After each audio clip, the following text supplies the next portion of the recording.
ओम अज्ञानतिमिरान्धस्य ज्ञानाञ्जनशलाकया चक्षुरुन्मीलितं येन तस्मै श्रीगुरुवे नमः। नमो महावदन्याय कृष्ण प्रेम प्रदायते कृष्णाय कृष्ण चैतन्य नामने गौरतुषे नमः। हे कृष्ण करुणा सिंधु दीन बंधो जगतपते गोपेश गोपिका कांत राधा कांत नमोस्तुते। तप्त कांचन गौरांगी राधे वृंदावनेश्वरी वृषभानुसुते देवी प्रणमामि हरिप्रिय तवैवास्मि ना जीवामि त्वया बिना इति विज्ञाय राधे त्वं नय मां चरणान्तिकं गुरुवे गौरचंद्राय राधिकाय तदालय कृष्णाय कृष्ण भक्ताय तद्भक्ताय नमो नमः। वांक्षाकल्पतरुभ्यश्च कृपा सिन्धुभ्येव च पतितानां पावनेभ्यो वैष्णवेभ्यो नमो नमः। श्री कृष्ण चैतन्य प्रभु नित्यानंद श्री अद्वैत गदाधर श्रीवासादि श्री गौर भक्त वृंद। हरे कृष्ण कृष्ण कृष्ण हरे हरे हरे राम राम राम हरे हरे। मैं सर्वप्रथम मध्य गुरु पाद पद्म परमाराध्य तम नित्य प्रविष्ट ओम विष्णुपाद अष्टोत्तर श्रीमद् भक्ति वेदांत श्री नारायण गोसाई महाराज मध्य शिक्षा गुरु पाद पद्म परमाराध्य तम नित्य प्रविष्ट ओम विष्णुपाद अष्टोत्तर श्रीमद् भक्ति वेदांत श्री वामन गोसाई महाराज के चरणार बिंद में अनंत कोटि दंडवत प्रणाम कर उनकी आरती की कृपा की वांछा करती हूँ। मैं ग्रंथ राशि चतन शिक्षा में तदीय रचयिता ओम विष्णुपाद सिद्ध भक्ति में ठाकुर के चरण कमलों में कोटि कोटि दंडवत प्रणाम ज्ञापन करती हूँ। मैं उपस्थित वैष्णवी सभी के चरणों में यथा योग्य वंदन अभिवादन दंडवत करती हूँ। तो अभी हमारा सिद्ध मंजरी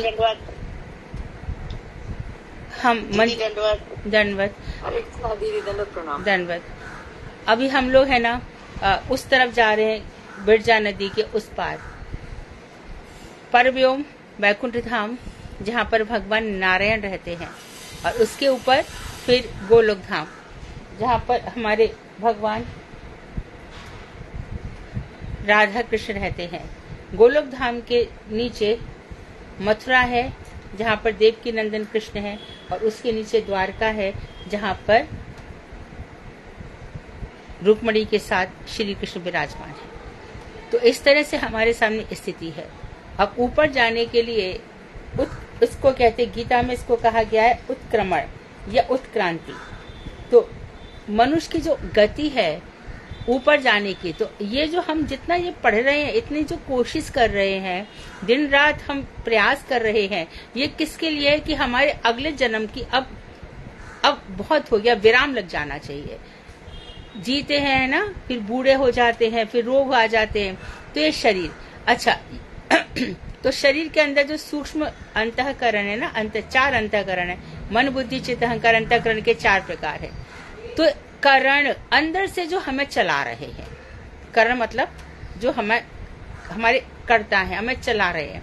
कभी बुद्धि चलाती है, कभी मन चलाता है, कभी चित्त चलाता है, कभी अहंकार चलाता है और हम भ्रमित से हो जाते हैं। क्या करें क्या नहीं करें कुछ समझ में नहीं आता, बहुत चाल चलते। और फिर भगवान को वो सब अच्छा नहीं लगता। भगवान कहते हैं कि तुम सीधे साधे बन के रहो, फिर मैं करूंगा।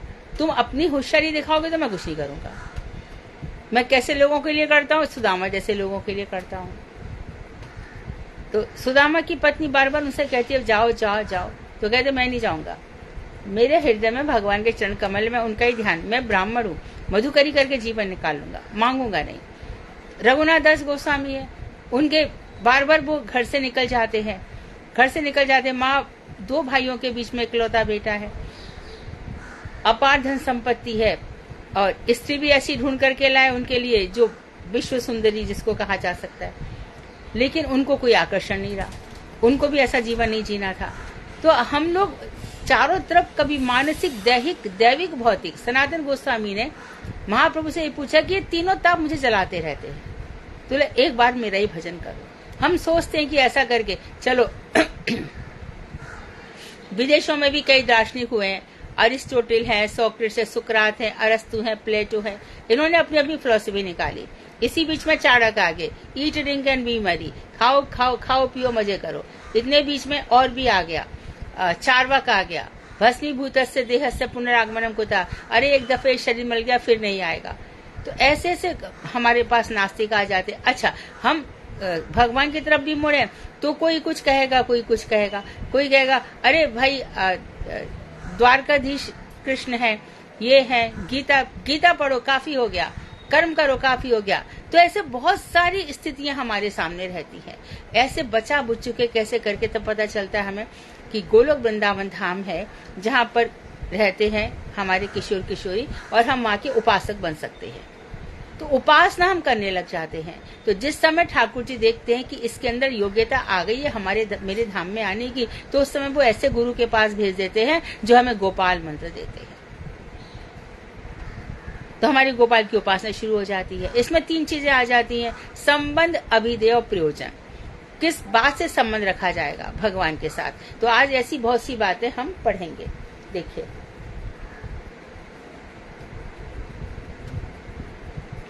पेज नंबर बोलेंगे आप?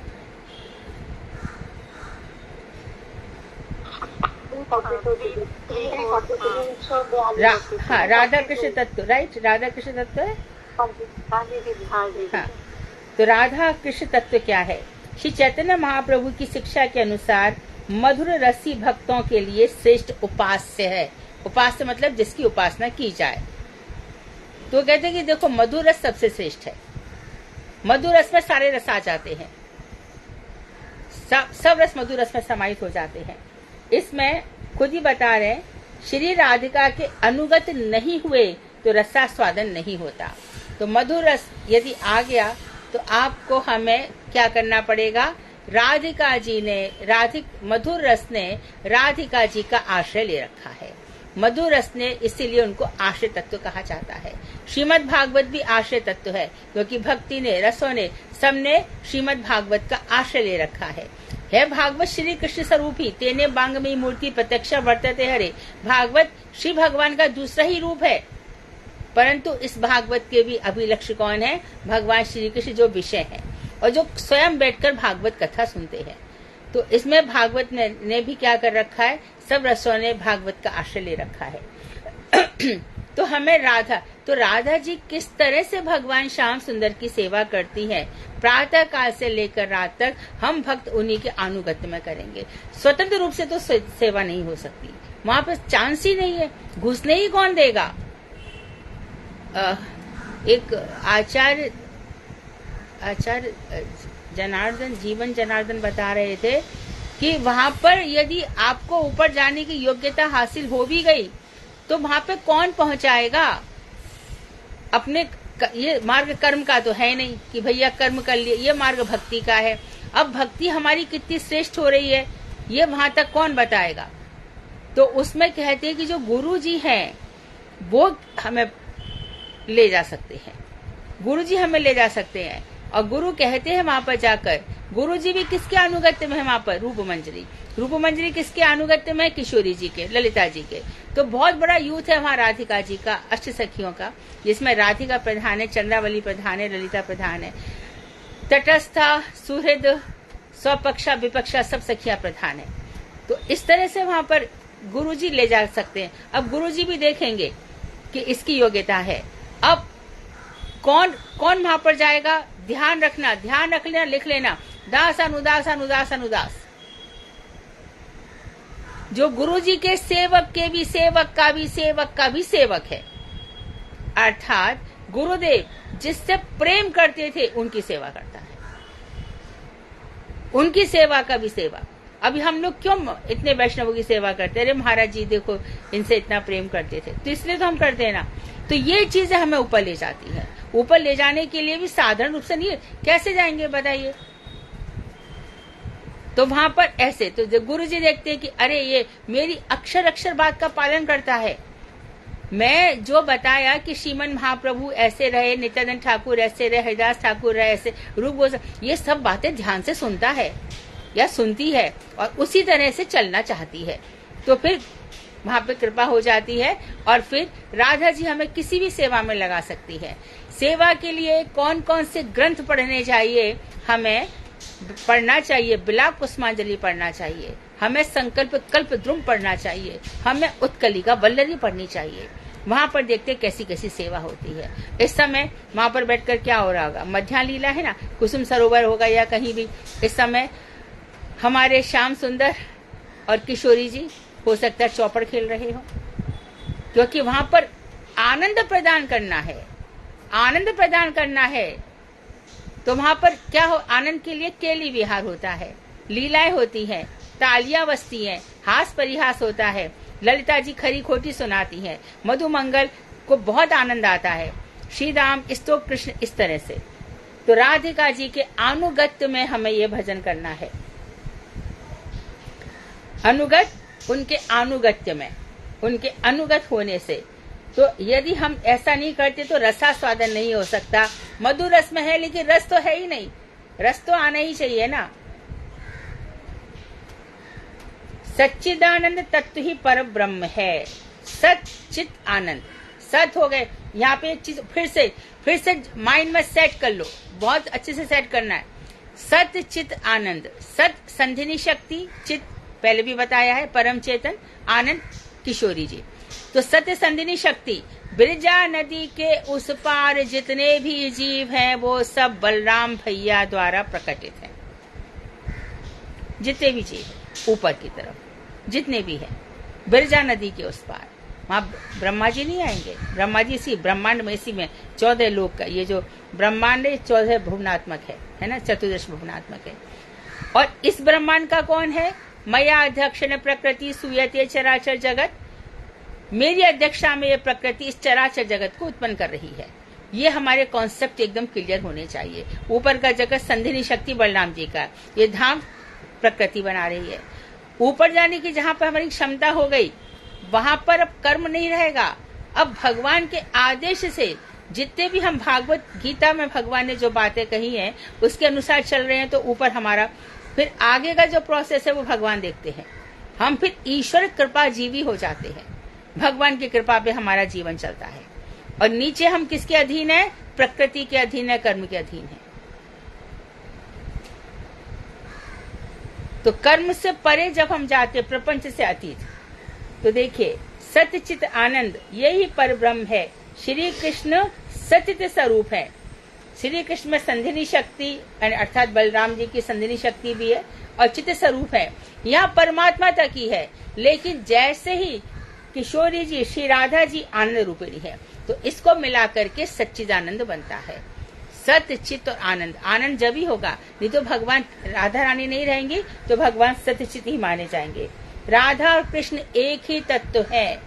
ये इन्होंने क्या किया? एक ही है, एक ही तत्व। क्या प्रमाण है? श्रीमन महाप्रभु। महाप्रभु भी क्या करते थे? कभी तो है ना, हा कृष्ण हा नाथ, कहाँ जाऊं, कहाँ पाऊं, कहाँ मिलेंगे आप, कहाँ जाएंगे, ऐसे कृष्ण कृष्ण चिल्लाते थे। और कभी कभी एकदम कृष्ण के भाव में आ जाते तो हा राधे, हे नंद सुनो, हे ब्रजदेवी के, हे नंद सुनो कुतः, हे राधे ब्रजदेवी के, आप कहाँ हो, कहाँ। तो ये दोनों एक ही तत्व हैं। तो एक ही तत्व, एक ही बन गए दोनों। और जब इनको विहार करना होता है, आनंद की अनुभूति करनी होती है, रस क्रीड़ाएं करनी होती है, जो उज्जवल रस है, परम चमत्कारी रस है। उज्जवल मतलब एकदम चमकदार। कैसा? यहाँ चमत्कारी चमत्कार है। पग पग पर, पल पल में प्रेम फूट रहा है, मिलन की वांछा फूट रही है, आपस में मंद मंद मुस्कान चल रही है, कभी हास परिहास चल रहा है, जोर से हंस रहे हैं, एक दूसरे को प्रेम प्रदान करने की होड़ लगी हुई है, प्रेम प्रकटित हो रहा है। वहां पर उनके शरीर के रोम रोम से प्रेम प्रकट हो रहा है। मूर्ख लोग, बालिश लोग ऐसे प्रेम को, राधा कृष्ण के प्रेम को काम समझते हैं। और वो काम जो संसारी काम है ना, जो हेय है, त्याज है, जो पशु प्रवृत्ति है, उसको ही वो लोग समझ लेते हैं, क्योंकि उनकी योग्यता नहीं है, चिन्मय इंद्रिया नहीं हुई है उनकी। जब हमारा स्थूल शरीर, इंद्रिया, सूक्ष्म शरीर, मन बुद्धि चित्त अहंकार, जब ये सब खत्म हो जाते हैं, तब हमारे अंदर ही चिन्मय इंद्रिया जागृत हो जाती है। तब हमें ये जो नित्य काम है, यहाँ पर जो भगवान प्रेम काम हम संसार में बना देते हैं। अरे प्रेम तो किया था भगवान ने, कृष्ण ने भी किया। ऐसा प्रेम किया था क्या? आज भी चल रहा है उनका प्रेम। तो तुम्हारा प्रेम तो आज रहा, कल तलाक, और परसों, इस प्रेम को प्रेम कहते हैं क्या? तो संसार का कोई भी प्रेम पहले भी आया था, जहां तक कि लैला मजनू एक दूसरे के लिए मर गए, रोमियो जूलियट, ये सब भी कैसा प्रेम था? शारीरिक प्रेम। आज ना जाके वो कहाँ चले गए? लेकिन वो हमारे आराध्य देव हैं, हमें शक्ति देते हैं, हम उनकी तटस्थ शक्ति से निकले हैं। वो हमारे प्राणनाथ हैं, हमारे सर्वस्व हैं। तो राधा जी आनंद रूपिणी है। राधा कृष्ण एक ही तत्व है। रसास्वादन के लिए एक तत्व दो रूपों में प्रकटित है। राधा और चंद्रावली दूसरी सभी गोपियों में श्रेष्ठ है। तो सबसे मधुर प्रेम गोपियों का है, और गोपियों में दो जो गोपियां हैं, वृषभानु के भाई चंद्रभानु की बेटी चंद्रावली और राधा जी, ये दो प्रमुख हैं। क्योंकि चंद्रावली भी बहुत सुंदर है। पुष्टि मार्ग में जो चंद्र सरोवर में सूर्यदास जी की उपासना है, वहां पे कई सारे पुष्टि मार्ग के भक्त चंद्रावली के भी भक्त हैं। इन दोनों में भी राधिका जी सर्वतोभावेन सर्वश्रेष्ठ है। तो चंद्रावली से भी राधा सर्वश्रेष्ठ है। तो हमारे गुरुवर्ग निकुंज योनो रथ के लिए सिद्ध या युक्ति अपेक्षणीय। हमारे गुरुवर्ग जहाँ जहाँ भगवान श्याम सुंदर अनेक गोपियों के प्रेम में भागते हैं, वहां पर श्याम सुंदर को बुलाने के लिए ललिता, विशाखा इत्यादि सखियां बड़े चतुराई से, बड़े चातुर्य से उनको लेवा लाती है। कोई भी बात कहकर, जैसे जनरली कहते हैं कि कृष्ण चलो, क्या हो गया, ब्रज में उत्पात हो गया, क्यों, विरह असुर आ गया है। राधा जी को विरह हो रहा है, लेकिन वहां पे क्या गया, असुर आ गया है। क्योंकि भगवान श्याम सुंदर असुरों को ही मारते रहे। क्या किया उन्होंने, अभी गोकुल में तो पूतना ही आ गई, पूतना को मारना पड़ा, शक्टासुर को मारना पड़ा। 5 वर्ष तक होते होते उन्होंने कितने और बाद में जब वृंदावन आए तो फिर प्रलंबासुर, बकासुर, धेनुकासुर, बत्सासुर, व्योमासुर, ना जाने कितने असुरों को मारा उन्होंने। और भी थोड़े बड़े हो गए तो गोवर्धन में अरिष्टासुर, केशी दैत्य इत्यादि का वध किया। जीव के नित्य शरीर में देह और देही का भेद नहीं। ये और सुन लो, बहुत ही सुंदर प्रसंग है। रागानुगा भक्ति के साधन तत्व के प्रसंग में यह पहले ही कहा जा चुका है कि जो साधक ब्रजवासियों के भावों के प्रति लुब्ध होकर भजन करेंगे, वे उन ब्रजवासियों की अनुगत होकर साधन करेंगे। तो यहाँ पर बता रहे हैं राधिका महाभाव स्वरूपिणी है, समस्त गुणों में सर्वश्रेष्ठ है, भगवान की महाशक्ति है, इल्हादिनी शक्ति है।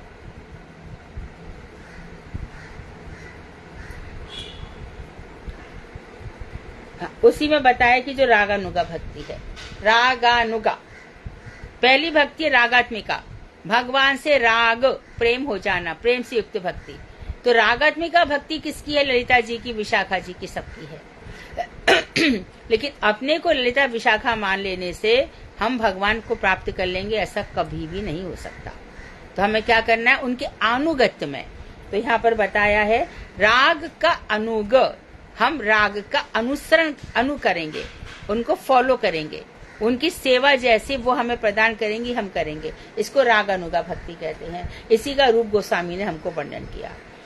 तो रागानुगा भक्ति के साधन तत्व के प्रसंग में हम पहले भी कह चुके हैं कि जो साधक, ब्रजवासी कौन कौन है, सखा रस के, मधुर रस के, बासल रस के नंद बाबा, यशोदा जी, रोहिणी जी, ये सब बासल रस की है, इनको अधिकार बासल रस में हुआ है।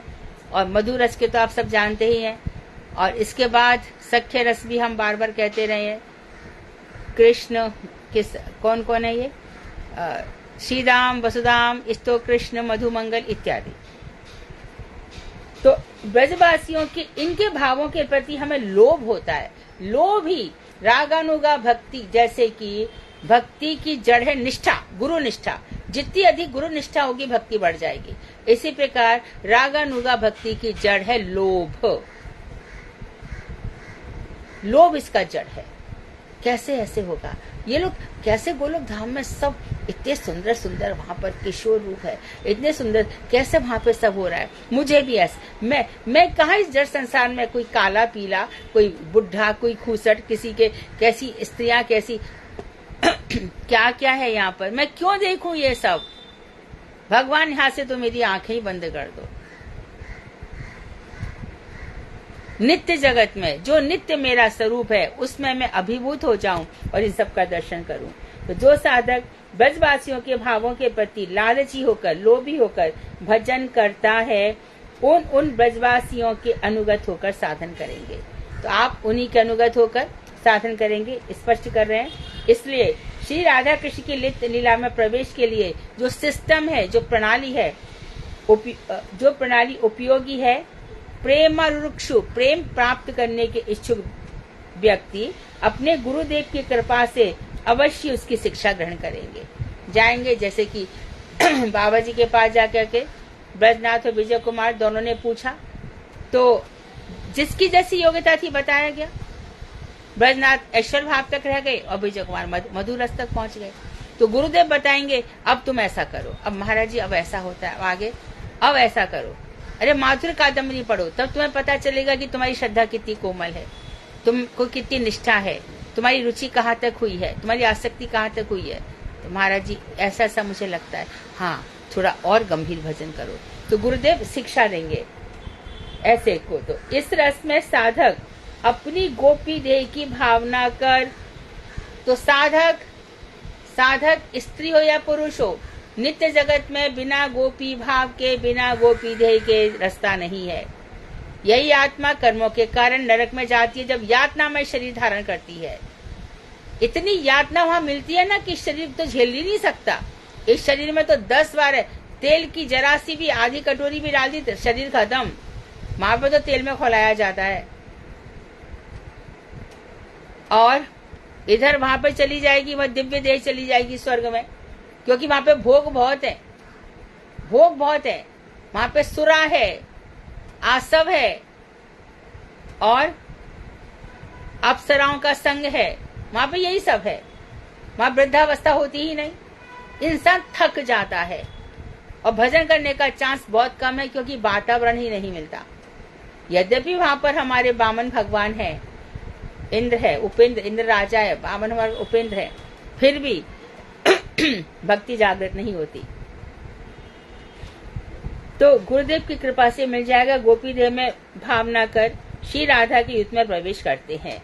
इस रस में, मधुर रस में, फिर गोपी देह, तो हम कितने भी बूढ़े हो जाएं, जवान हो, बच्चा हो, जो भी हो, देह हमारी गोपी होगी और हम उस रस में प्रवेश करने के अधिकारी हो जाएंगे।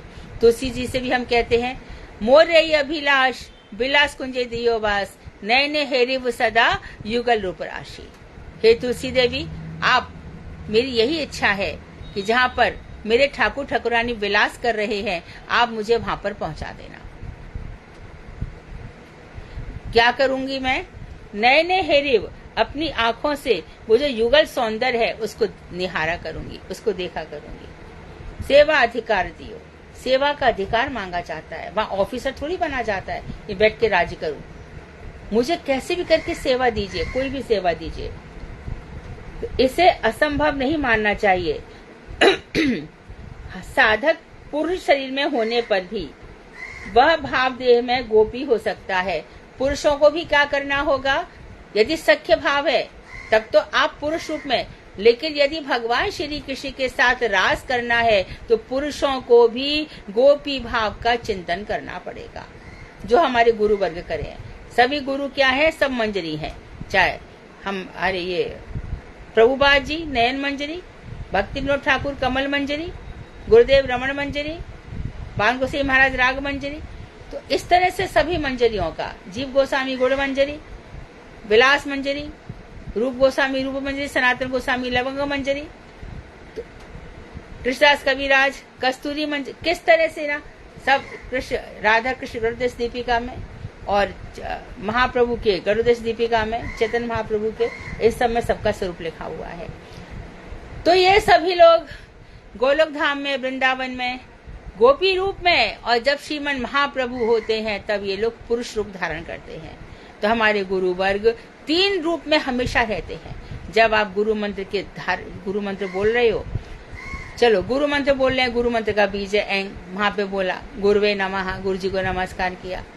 अब गुरुदेवाय विद्महे, जब गुरुदेव को आप जानते तो क्या जानते हो कि मेरे गुरुदेव श्रीमन महाप्रभु की आराधना कर रहे हैं पुरुष रूप में, गौर स्वरूप में महाप्रभु की आराधना कर रहे हैं। यही मेरे गुरुदेव नित्य जगत में किशोरी जी के जहाँ किशोरी जी का प्रेम साम्राज्य है, वहां पर मंजरी के रूप में प्रतीक्षा कर रहे हैं कि रूप मंजरी उनको क्या आज्ञा देंगी, लवंग मंजरी उनको क्या आज्ञा देंगी, उनके पीछे ही खड़े हैं। इसी बीच में उन्होंने मुझे जरा सा कह दिया, इधर आ जा, देख तांबूल अर्पण करना है, कैसे करूं, थोड़ा सा। किशोरी जी, ये मेरी नहीं, आपकी अनुगत है, आपके चरणार बिंद में जी भर भर आपके लिए रो रो करके प्रार्थना करिए, इसको थोड़ी सेवा दे दो। किशोरी जी नहा रही हो, तो ऐसी बहुत सारी सेवाएं गुरु वर्ग बताते हैं। तो इसमें पुरुष तो ये कोई अभिमान ना करे, मैं पुरुष हूँ, मैं स्त्री हूँ, ये जो शरीर है ये जलकर खाक हो जाएगा। पुरुष का अभिमान मत करो, स्त्री का अभिमान मत करो। अभिमान करना है तो समझो कि हम नित्य जगत में गोपी स्वरूप है, तभी भगवान की प्राप्ति होगी। तो जीव ही साधक पुरुष शरीर के होने पर भी यह भाव देह में गोपी हो सकता है। एक बार महाराज जी के पास हम सब लड़कियां बैठे थे, तो महाराज जी सब कहे, महाराज जी लड़की होने से बहुत सारे प्रॉब्लम्स आते हैं। तो महाराज जी ने मजाक में कहा, अरे हम तो इसी शरीर के लिए तरसते हैं। बड़ी भारी शिक्षा दे गए। हम गोपी देह के लिए ही जीवन जी रहे हैं।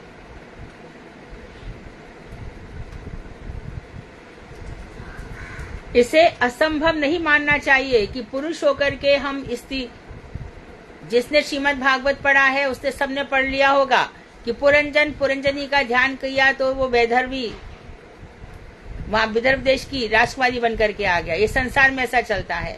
और नित्य जगत में एक बार हम गोपी, क्योंकि ऊपर के जगत में पुरुष का प्रवेश नहीं है, नहीं है, नहीं है। ओनली दिस कि आप सख्य रस के उपासक हो। आगे और बता दिया, प्रत्येक जीव ही कृष्ण की तटस्था शक्ति है। भगवान श्री कृष्ण की तट, चित जगत और अचित जगत के बीच में।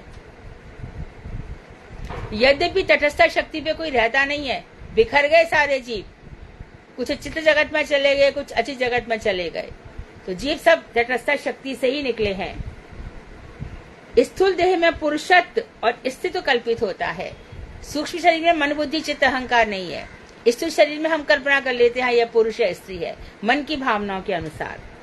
लिंग शरीर में उसका प्राग भाव प्रकट होता है। लिंग शरीर जो आज हम शरीर देख रहे हैं ना, स्त्री का पुरुष का, इसमें समझ लेना चाहिए कि ये पुरुष स्त्री बनना चाहता था, ये आत्मा, ये जो इसका अंतःकरण है, ये स्त्री बनना चाहता था इसलिए स्त्री बनकर आया, ये पुरुष बनना चाहता था इसलिए पुरुष बनकर आया। मानो कोई स्त्री है, बहुत भजन करना चाहती है, पर ये क्या हो रहा है, उसको गर्व टिक रहा है, उसको फिर चिढ़ आ जाती है, मैं ऐसे ही क्यों रहूं, अगला जन्म मेरा पुरुष का होगा तो मैं बहुत समाधि योग से भजन करूंगा। फिर पुरुष कहता है, अरे मुझे इतना कमा के लाना पड़ता है, घर चलाना पड़ता है, पूरी जिंदगी मेरी इससे तो अच्छा है 1-2 बच्चे पैदा कर लो, घर में रहूंगा, आराम से भजन करूंगा स्त्री बन के। तो ये हमारा जो पहले का भाव है वही हमें दिखाई दे रहा है लिंग शरीर में। जीव को नित्य शुद्ध देह चिन्मय होने के कारण उसमें स्त्रीत्व और पुरुषत्व का भेद नहीं होता। हम बार बार कहते हैं स्त्री पुरुष में भेद मत करो। भेद करने से क्या करोगे, सबसे जड़ में चले जाओ तो काम भाव जागेगा, जो कि बहुत निंदनीय है। इसके लिए पशु तक बन जाना पड़ता है। और फिर ऊपर की तरफ जाओगे तो स्वर्ग में अप्सरा बनना पड़ेगा, यहाँ वहां बनना पड़ेगा। इसलिए स्त्री पुरुष का भेद मत देखो, भुगतना पड़ेगा। स्त्री में स्त्री मत देखो और स्त्रियां भी पुरुष में पुरुषत्व ना देखें। सब भगवान के साधक है, नहीं तो काम क्रोध मद लोभ मोह इत्यादि भाव आएंगे और शरीर बेकार हो जाएगा, जीवन बेकार हो जाएगा। तो जीव का नित्य सिद्ध देह चिन्मय होने के कारण उसमें स्त्रीत्व पुरुषत्व का भेद नहीं होता, भेद ही नहीं है उसके अंदर। क्योंकि हर जीव की आत्मा क्या है, जैसे नीचे बताया ना, नीचे दिया है देखो, बालाग्र शतभागस्य।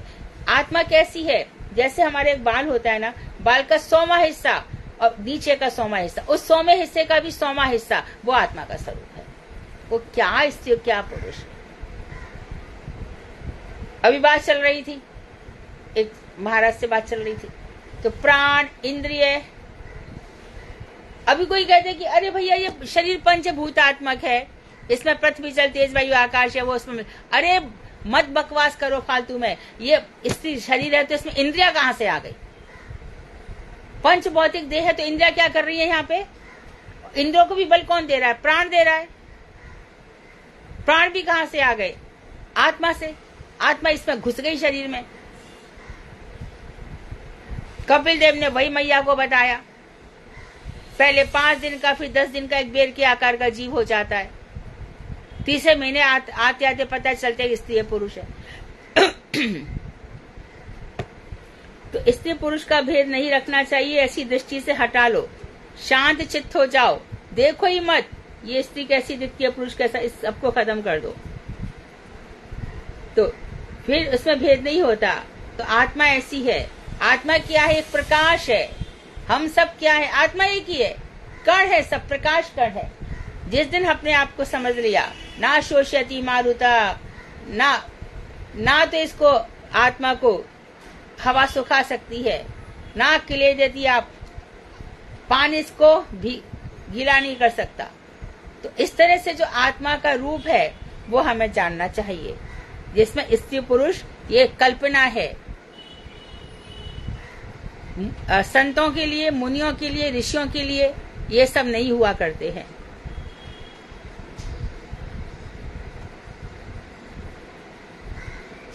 चिन्मय शरीर स्वतंत्र और शुद्ध काम में है। तो चिन्मय शरीर है वो स्वतंत्र है। अब जो काम है नित्य जगत में, ये काम कैसा है? उज्जवल काम, एकदम प्रकाशित। यहाँ पे प्रकाश हो जाता है आत्मा का। तो जब शुद्ध काम होता है तब हमारा मंजरी स्वरूप प्रकट हो जाता है और हमारा भगवान श्री कृष्ण से मिलन की इच्छा राधा जी के अनुगत्य में होती है। तब गुरुदेव फिर से देखो कहते हैं, आप लेक्चर में सुना होगा, कभी भी स्वतंत्र रूप से कृष्ण से मिलने की इच्छा मत करना।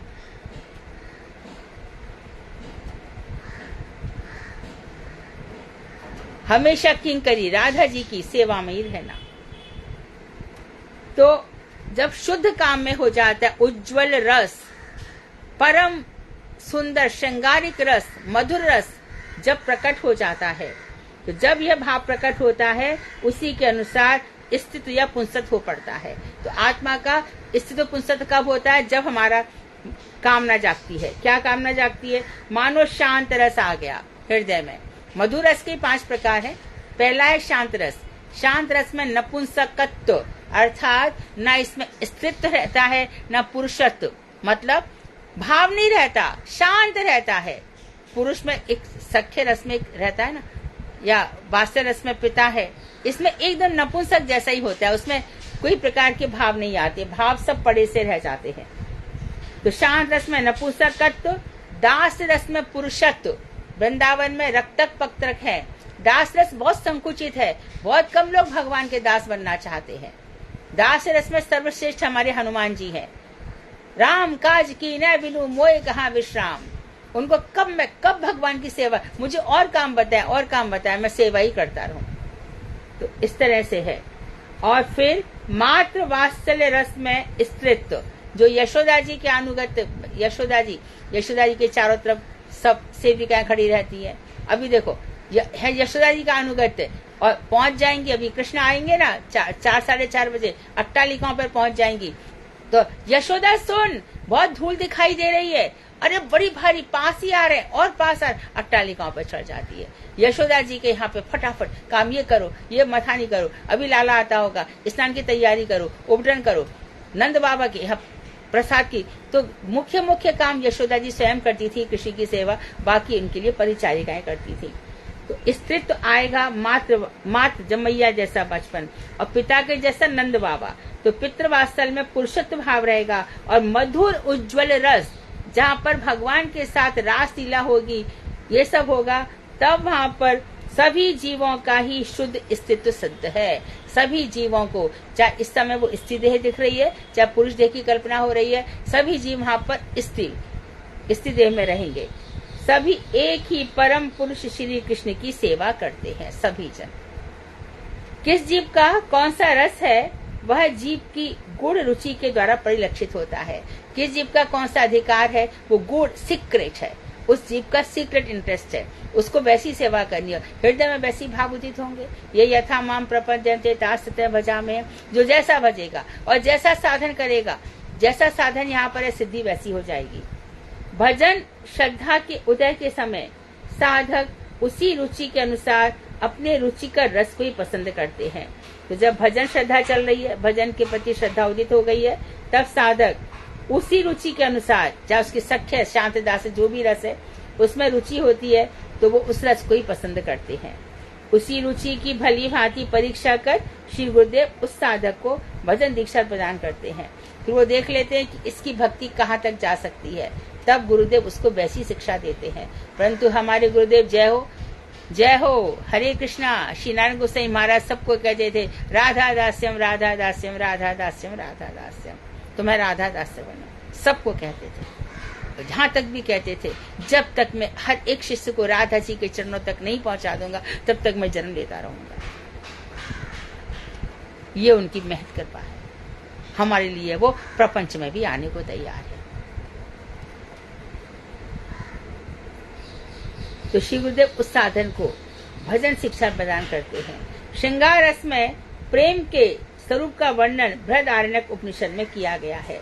तो श्रृंगार रस, क्या ये सब गौड़ीय वैष्णवों की कल्पना है? नहीं नहीं, व्यास जी उपनिषद में लिख गए सब। बृहदारण्यक उपनिषद में श्रृंगार रस के विषय में विस्तार से बताया गया है।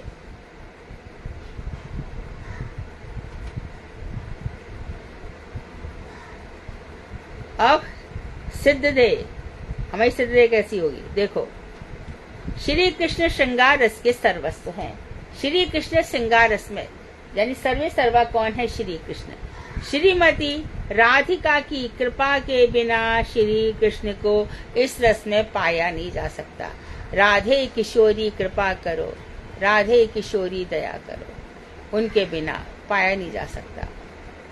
राधा जी की कृपा चाहिए, और वैसे भी राधा जी कृपा कर सकती, कृष्ण की कृपा तो स्वतंत्र है, मन में आए तो करेंगे, मन में आए तो नहीं करेंगे। कृष्ण की कृपा मिलना आसान नहीं है मधुर रस में। अच्छा, इसलिए श्री गुरुदेव की कृपा प्राप्त कर श्री गौरचंद्र के द्वारा समय समय पर प्रकटित भावों का स्मरण करके श्री राधा कृष्ण की लीलाओं का स्मरण करने से उज्जवल भाव का उदय होता है। श्रीमती राधिका की कृपा के लिए श्री कृष्ण को इस रस से पाया नहीं जा सकता कृपा के बिना।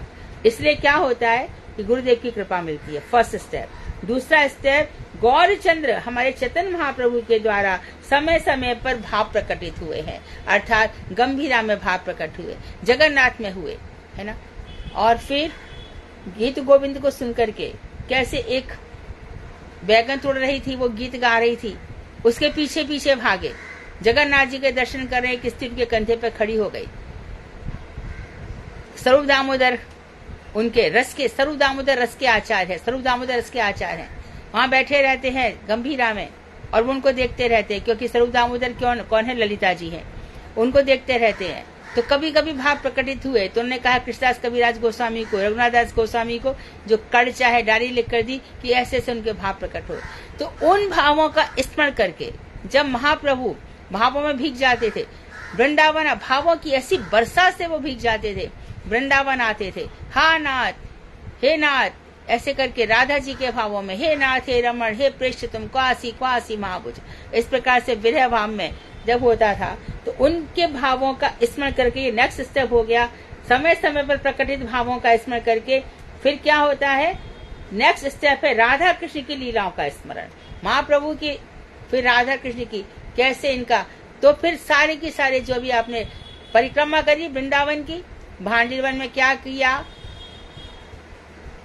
जहां जहां आप गए लीला स्थलियों पर, फिसलनी शिला का भी स्मरण आ जाएगा, कुमुद वन का आ जाएगा, राधा कुंड का, कुसुम सरोवर का, जहां जहां ठाकुर जी ने लीलाएं करी वहां का स्मरण होगा। और इस तरह से उज्जवल भाव का, उज्जवल भाव श्रृंगार रस, काम रस, प्रेम रस, इसका उदय होता है। प्रश्न बनाने वाले इसके स्टेप पूछ सकते हैं कि प्रेम का उदय कैसे होगा, स्टेप आने चाहिए एक के बाद एक। इस दृढ़ जगत में प्रात्यहिक साधक जड़ देह में वास करके भी भावना मार्ग में श्री गुरुदेव की कृपा से नित्य से देह की भावना करेंगे। जड़ जगत में जो लोग रह रहे हैं तो वो नित्य सिद्ध देह की क्या करेंगे? भगवान ने भी कहा है, अनन्या चिंतयन्तो माम ये जना पर्युपासते तेषाम नित्याभियुक्तानां योगक्षेमं वहाम्यहम्। जड़ जगत में जो लोग रह रहे हैं ऐसे जो मुझ में नित्य युक्त लगे हुए हैं, युक्त मत, गीता में 18 अध्याय का योग है ना, 18 अध्याय में योग बताया। योग मतलब इससे विषाद योग से युक्त हो जाना, मुक्त संन्यास से युक्त हो जाना। तो भगवान की विभूति योग है कि भगवान की कोई आश्चर्य करता है कि भगवान की कैसी विभूति है, सब जगह भगवान ही भगवान है। तो योग से क्या हो गया? योग हो गया एब्स्ट्रैक्ट नाउन और युक्त क्या हो गया? एडजेक्टिव, भगवान से जुड़ गए। तो इसमें देखो फर्स्ट स्टेप है जड़ जगत में प्रात्यहिक साधक जो दिन रात भगवान का भजन कर रहे हैं, वो जड़ देह में रह रहे हैं इसमें भी, लेकिन क्या कर रहे हैं? भाव कर रहे हैं। भावना मार्ग में गुरुदेव की कृपा से नित्य सिद्धि की भावना करेंगे। इसी भावना देह से अष्टकालीय मानसी सेवा का चिंतन करते करते स्वरूप सिद्धि के द्वारा उसमें अभिमान उत्पन्न होता है। तो कैसे करेंगे? क्या करेंगे? अष्टकालीय लीलाओं का स्मरण करेंगे। प्रातः काल से लेकर के निशांत लीला तक ठाकुर जी क्या क्या करते हैं, किशोरी जी क्या क्या करती हैं, उन लीलाओं का चिंतन करेंगे। इस चिंतन करते करते क्या होगा? मैं नित्य जगत में कौन सा मेरा स्वरूप है ये प्रकट हो जाएगा। अपनी स्त्रीदेह की भावना कैसे करनी चाहिए, क्या करना चाहिए? तो ऐसा करें, मैं श्रीमती राधिका के यूथ में, उनके ग्रुप में, श्री ललिता जी के गणों में स्थित, तो राधा जी के यूथ में प्राय करके ललिता जी के गण है। ललिता जी के जितने भी ललिता जी का अनुगत्य किया है, ललिता जी के गणों में स्थित मैं एक गोप कुमारी हूँ। सिद्धदेह की भावना आगे देखते हैं। जावट नामक गोप पल्ली में मेरा निवास है। तो पहले तो मेरा परिचय क्या है और दूसरी चीज है कि मैं रहती कहाँ हूँ। देखते देखते स्थूल भाव भूल जाएंगे। ये जो मैं कौन हूँ? मैं कांता हूँ, मेरा नाम चंद्रिका है और मेरे पिताजी का नाम ये है, मैं इस जगह रहती हूँ, ये सब भाव निकल जाएंगे, ये भाव आ जाएंगे। नेक्स्ट स्टेप, मैं श्री रूप मंजरी की अनुगामिनी एवं चिदानंदमयी चिंतनीय रूपवती हूँ। तो पहला तो बता दिया राधिका जी का यूथ, गण बता दिए ललिता जी के, जावट निवास बता दिया, और क्या बताया? रूप मेरा कैसा है? रूप मंजरी की अनुगामिनी, मैं रूप मंजरी के अनुगामी, उनके पीछे पीछे चलती हूँ और उन्हीं के जैसा भजन करती हूँ। और क्या हूँ मैं? चित आनंदमयी, मेरा शरीर चित आनंदमय है, मैं दुख शोक ताप जानती नहीं हूँ। नित्य जगत में जो आनंद हो रहा है वही मेरा स्वरूप है। तो नित्यानंदमयी चिंतनीय रूपवती हूँ। अब ये रूप आ गया, परिचय हो गया। काम रूप अनुगामिनी, रसमयी, उज्जवल,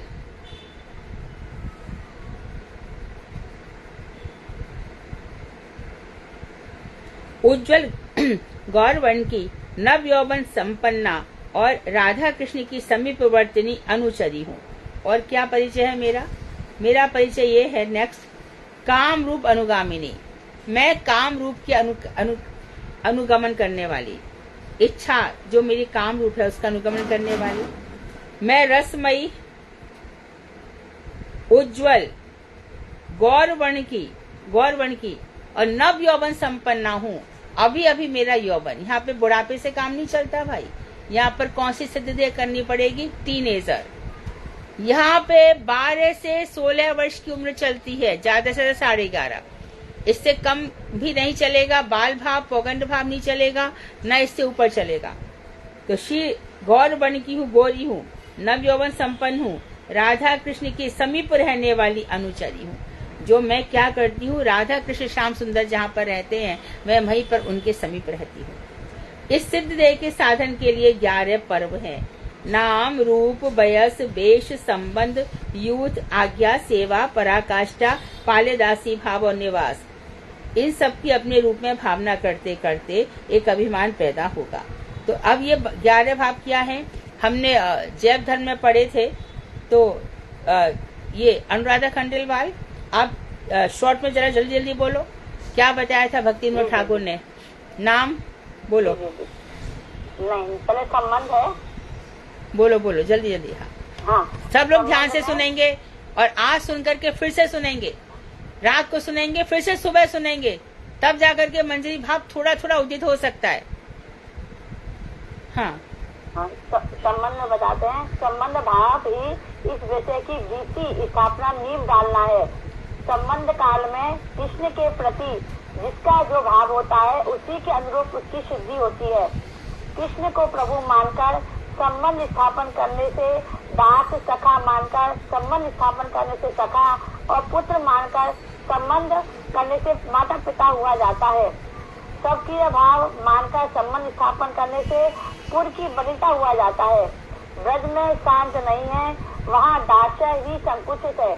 तो ब्रज में शांत रस नहीं है और दास रस भी बहुत कम है।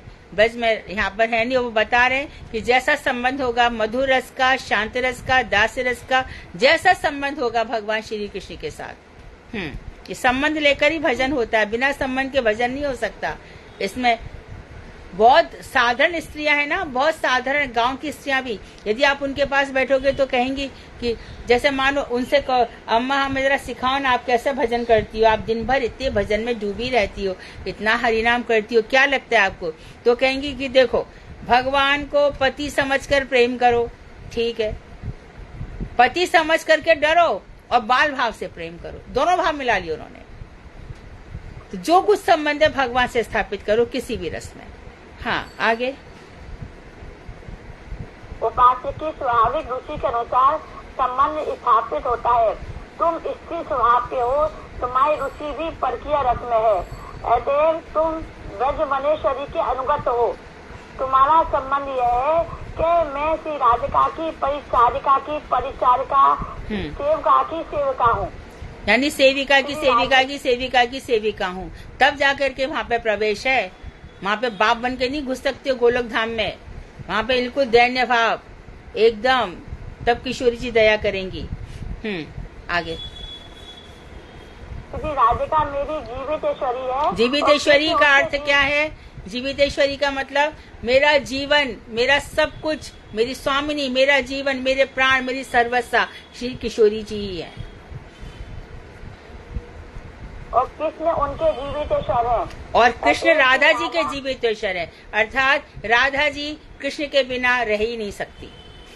इसलिए हम बार बार कहते हैं कि राधा जी को कृष्ण को अलग मत करो, राधा कृष्ण के बिना रह ही नहीं सकती, और हम राधा जी के अनुगत्य में कृष्ण के दर्शन करते हैं।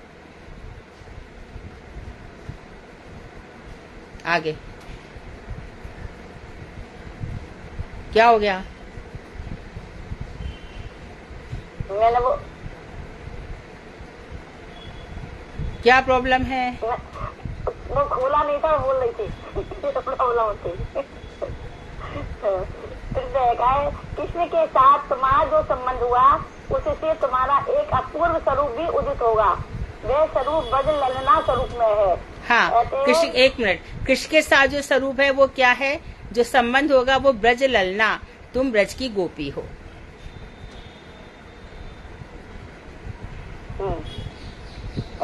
उनमें सेवा के लिए उपयुक्त व्यय का आवश्यक प्रयोजन है। किशोर वयस ही वह उपयुक्त वयस है। तो सबसे पहले उन्होंने वयस लिया है। वयस, उम्र, उम्र सबसे श्रेष्ठ कौन सी है?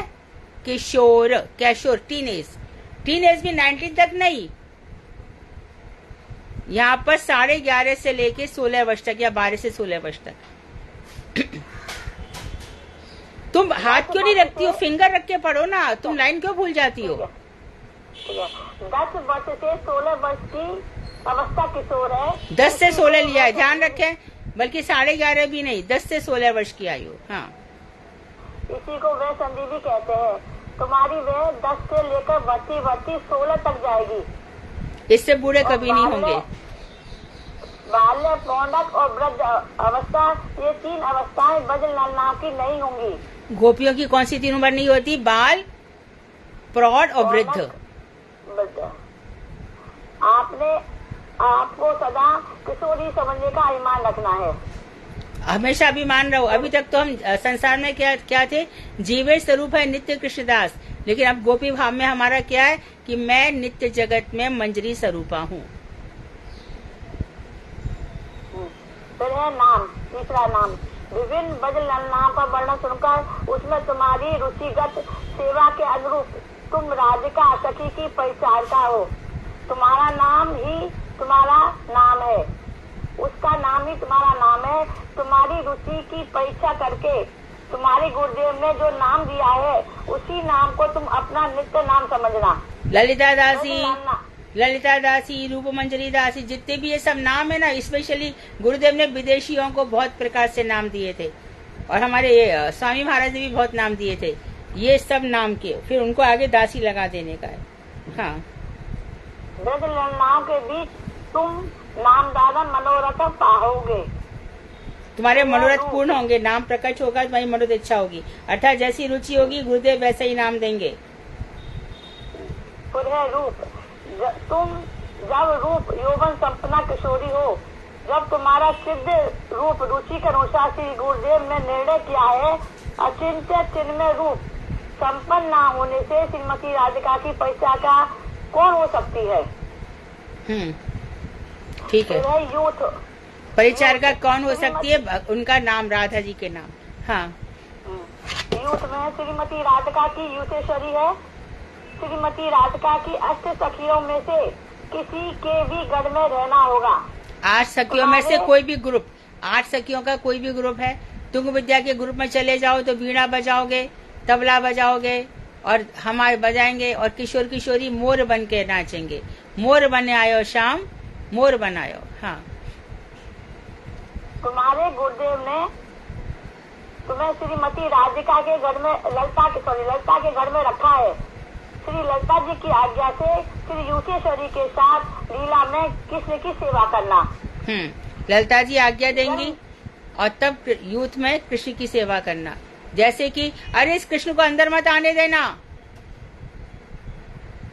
ये धूर्त है, इसके कारण मेरी राधिका को कलंक लगा है, और ये दूर दूर दूर दूर दूर कहाँ कहाँ तक भागते हैं। चंद्रावली, श्यामला इत्यादि सखियों के साथ रहते हैं, ऐसे ललिता जी डांट लगाती हैं। जन्म जन्मांतरों के सौभाग्य से यूथेश्वरी के अनुगत होने की वासना उत्पन्न होती है। ऐसे राधिका के यूथ में बड़े भाग्यशाली साधक ही प्रवेश करते हैं। हाँ, कई जन्म निकल जाते हैं। आज हम सोच रहे हैं किसी जन्म में हो जाएगा तो समझो हम बहुत बड़े भाग्यवान हैं, परंतु इस सुन लिया है कोई ना कोई जन्म में हमारी इच्छा भी हो गई जाने की, और पहुंच जाएंगे तब तो बात ही अलग है। इच्छा भी होगी तो भी समझो हमारा बहुत भाग्य है। श्री चंद्रावली आदि यूथेश्वरियां भी श्री राधा माधव की लीला पुष्टि के लिए यत्नवती हैं। उन्होंने रस पुष्टि के लिए ही विपक्ष का भाव ग्रहण किया है। तो स्पष्ट हो गया कि चंद्रावली वास्तव में विपक्षी नहीं है, बल्कि वो विपक्ष का जानबूझ करके रोल कर रही है, जिससे कि राधा कृष्ण को प्रसन्नता हो। इसलिए वो क्या कर रही है, राधा जी के साथ ईर्ष्या भाव रखती हैं, जिससे कि और भक्ति, राधा कृष्ण का प्रेम और भी बढ़े। तो इनको विपक्षा कहने से भी विपक्षा नहीं समझना चाहिए। वास्तव में श्रीमती राधिका ही एकमात्र यूथेश्वरी है। श्री कृष्ण की विचित्र लीला अभिमानमयी है। जिनकी जो सेवा है उनका उसी में अभिमान है। फिर है गुण। तुम जो सेवा करोगे उस सेवा के लिए उपयोगी नाना प्रकार की शिल्प कला में तो निपुण हो, उसके लिए उपयुक्त गुण और वेश चाहिए। गुण बोलो, गुण तुम्हें तो शिल्प कलाओं में यानी कि क्वालिटीज होनी चाहिए। किसी प्रकार पाक कला, शिल्प कला, तो ऐसे कोई गुण, तो जो यहाँ पर जिस गुणों से करोगे वहीं पर ही वही सेवा मिलेगी। मानो तुम बहुत सुंदर ढंग से चम्मच डुलाते हो, बहुत सुंदर ऐसे चम्मच डुला रहे हो, तुम वहाँ पे और देख रहे हो कि राधा कृष्ण प्रसन्न हो रहे हैं, और मेरी जो गुरु रूपा सखी है वो भी मेरी सेवा से प्रसन्न है, तो वहाँ भी वही सेवा मिल जाएगी। जो भी शिल्प तुम जानते हो, पाक कला से लेकर के, रंगोली बनाने से लेकर के, सांझी बनाने से लेकर के, लड्डू बनाने से लेकर के, जो कुछ भी तुमने खिलाया है बड़े प्रेम से, वही सेवा वहाँ भी मिल जाएगी। ये हमारे गुणों पर निर्भर करता है। हाँ शालू, तुम क्या बोल रही हो? हाँ, तुम लड्डू बना के खिलाना वहाँ पे। हाँ हाँ, लेकिन बिगाड़ में अच्छे बनाने की प्रैक्टिस करो। छोटे राजा रानी के लिए। हाँ, हमें भी मिलेगी कोई सेवा? तो जो तुम्हारे अंदर भाव जाग गया तो डेफिनेटली मिलेगी। किशोरी जी किसी को छोड़ती नहीं है, कृपा कर रही है, तभी तो हम में से सोचो संसार में अरब लोग हैं, हम में से कुछ ही लोग तो ये कथा सुन रहे हैं। मुझे तो पक्का मिलेगी दीदी, भजन की मिल जाए हमें तो बस दीदी, हमें भजन के लिए चाहिए। भजन के बाद क्या? भजन के बाद तो चाहिए ना कुछ। भजन किसके लिए कर रहे हैं हम? दीदी मुझे तो रसोई का चाहिए, मेरे को खाना बनाना पसंद है और बड़ा। हाँ, तो बढ़िया अच्छा प्रसाद खिलाओ। राधा रानी की रसोई की सेवा मिल जाए किसी गण के अंदर। हाँ। मुझे भजन गाना पसंद है। हाँ, तो तुम वहाँ पे गीत सुनाना तुंग विद्या के अनुगत्य में। किसी को नाचना पसंद है तो रिझा के भगवान को। दीदी मुझे नाचना भी पसंद है। हाँ, तो तुम नाचना। हाँ, आप सबसे मिलेंगे, आप सब चले जाएंगे, आप अपना मछली वहाँ पर कट कर लेंगे बस। हाँ, इतना भजन स्ट्रॉन्ग है। हाँ, सुन के तो होगा, श्रवण से कुछ तो होगा ही ना। आगे चलो, बहुत अभी। हाँ, ये आज का ये पूर्ण होना चाहिए। चल जल्दी फटाफट। हाँ, उसे तुम्हारे गुरुदेव निर्दिष्ट कर दिया है। फिर आज्ञा 2 प्रकार की होती है, नित्य और नैमित्तिक। करुणामयी सखी ने तुम्हारे प्रति जिस सेवा की आज्ञा दे रखी है, तुम निरपेक्ष होकर अष्टपहर के बीच जिस सेवा का कर्तव्य है उसे करते रहना। 8 पहर में तुम्हें सेवा मिलेगी, यानी 8 प्रकार की लीलाओं में एक तो नित्य सेवा है और दूसरी नैमित्तिक सेवा है जो कभी कभी मिलेगी। क्या बताया वो? बीच में आवश्यक अनुसार यदि कोई सेवा उपस्थित हो जाए, हाँ। तो उसके लिए जो आज्ञा होती है उसे नैमित्तिक आज्ञा कहते हैं। तो जो कभी बीच में मिलती है, तो वो भी यदि आज्ञा मिल जाए तो वो भी करना। मानो कि आपको नित्य रसोई की सेवा मिली है, परंतु कभी कभी राधा जी प्रेम विरह में मूर्छित हो गई और उस समय आपसे कहा जा रहा है, अरे रसोई वसी सब छोड़ दो, जल्दी से आकर के वैद्य जी को बुला लाओ, तो वो आज्ञा माननी पड़ेगी। आगे। वैसी आज्ञाओं का भी यत्न पूर्वक पालन करना चाहिए। फिर निवास, ब्रज में नित्य निवास करना ही बात है। ब्रज के किसी गांव में किसी गोप के घर में पैदा हुई तुम एक गोपी हो, किसी दूसरे गांव में किसी गोप के साथ तुम्हारी शादी हो गई है। ये दोनों चीज करनी पड़ेंगी। गोप क्या जन्म, ये तो बात समझ में आती है, परंतु गोप कुमार के यहाँ विवाह भी होना चाहिए। पर किया रस तभी होगा। लक्ष्मी जी यहीं पर अटक रही है। लक्ष्मी जी से कह रहे हैं ठाकुर जी, अच्छा तू गोबर थाप ले, बोले थाप लूंगी, चलो कोई बात नहीं है। तू भूल जा, तू ब्राह्मण की बेटी है, नीचे समुद्र से निकली है, भूल जा। किसी जन्म में तू भृगु ऋषि की भी बेटी रही, अच्छा भूल जाऊंगी। परंतु तेरा एक गोप से विवाह हुआ है, वो मुझसे नहीं होगा। तो बेलवन में आज तक तपस्या कर रही है। हाँ, आगे। परंतु फिर भी कृष्ण की मुरली ध्वनि से आकर्षित होकर तुम सखी के अनुगत होकर उनके राधा कुंड स्थित कुंज की एक सुंदर कुटी में निवास करती हो। यह अभिमान सिद्ध बासी तुम्हारा वास है। तो बास कहाँ पे इस तरह से हो गया?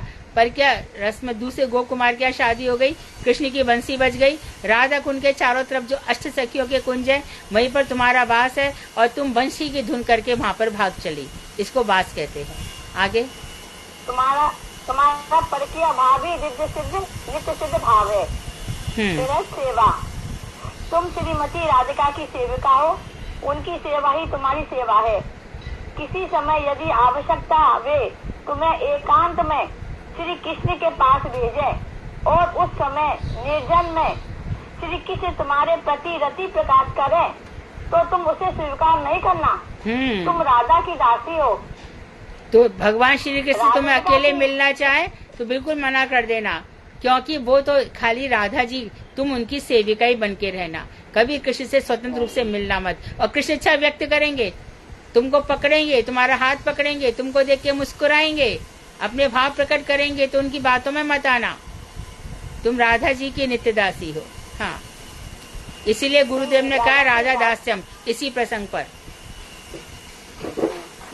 तुम लोग जाओगे ना, बड़े बड़े वैष्णव भी इस बात को नहीं जानते। यहाँ पे ये राधा दास्यम इसलिए कहा गया है। तुम लोग बहुत ऊंची ऊंची बातें सुन रहे हो आज। हाँ, आगे। राधिका की अनुमति के बिना स्वतंत्र होकर कृष्ण की सेवा ना करना। राधा और कृष्ण में एक समान इसलिए रखकर भी राधिका के दास्य प्रेम में कृष्ण के दास्य प्रेम की अपेक्षा अधिकतर आग्रह रखना, इसी का नाम सेवा है। दोनों में प्रेम है, परंतु राधा दास्य में तुम्हारा भाव अधिक होना चाहिए, यही सेवा है। हाँ, नेक्स्ट। श्री राधा की अष्टकालीन सेवा ही तुम्हारी सेवा है। श्री स्वरूप दामोदर ने कथक रूप में श्री गोस्वामी कुसुमांजलि के पोस्ट में इस तक किया। ठीक है। पराकाष्ठा स्वाद का, पराकाष्ठा, इसको चीज को समझो, चरम सीमा। अब भाव की चरम सीमा आ गई, क्लाइमैक्स आ गया है। इस समय कितने ही अब भगवान देखते हैं ना, बार बार मूर्छा होती है, बार बार किशोरी जी है ना, और किशोरी के अनुगत में भक्तगण भी एकदम अब कैसे मिलूं कैसे मिलूं। उस समय जो चरम सीमा होती है, उस समय देखो क्या भाव आता है। पराकाष्ठा, क्लाइमैक्स पर क्या भाव आएंगे, बोलो। मेरी ये राधे, मेरी आशा अमृत के समुद्र को प्राप्त करने की भांति अत्यंत भारी है। मैं उसे प्राप्त करने की आशा में बड़े ही कष्ट से जीवन के दिन काट रहा हूँ। हाँ, मतलब मेरी आशा जो है वो अमृत के समुद्र के समान, अमृत के समुद्र को प्राप्त, बहुत भारी आशा है, और मैं कैसे ये मेरी आशा पूरी हो, इसी इंतजार में अपना समय बिता रहा हूँ। अब तुम मुझ दुखी के ऊपर कृपा दया करो। कृपा के बिना मेरा जीवन, मेरा ब्रजवास और तो क्या कृष्ण दास ही है, सब कुछ व्रत है। हे गोकुल चंद्र, हाँ मधुर मुखारविंद, तुम प्रेम पूर्वक श्रीमती राधा को लेकर जहाँ नित्य विहार करते हो, मुझे भी प्रिय सेवा के लिए वहीं पर ले चलो। हाँ, ले चल वहीं मुझे जहाँ पे रुके शाश्वत जी का क्रंदन री। मुझे वहीं ले चलो जो मेरा जी का क्रंदन है, दिन रात मैं बिलाप कर रही हूँ। हे नाथ, मुझे वहीं ले चलो जहाँ राधिका जी के साथ विहार करते हो। ये पराकाष्ठा है।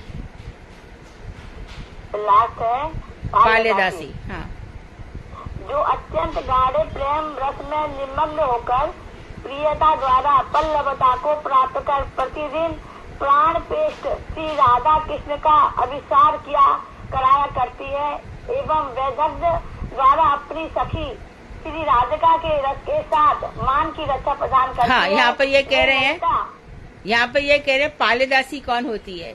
ललिता जी बहुत प्रेम में डूबी हुई है, प्रगाढ़ प्रेम में डूबी हुई है, और बड़ी चतुराई के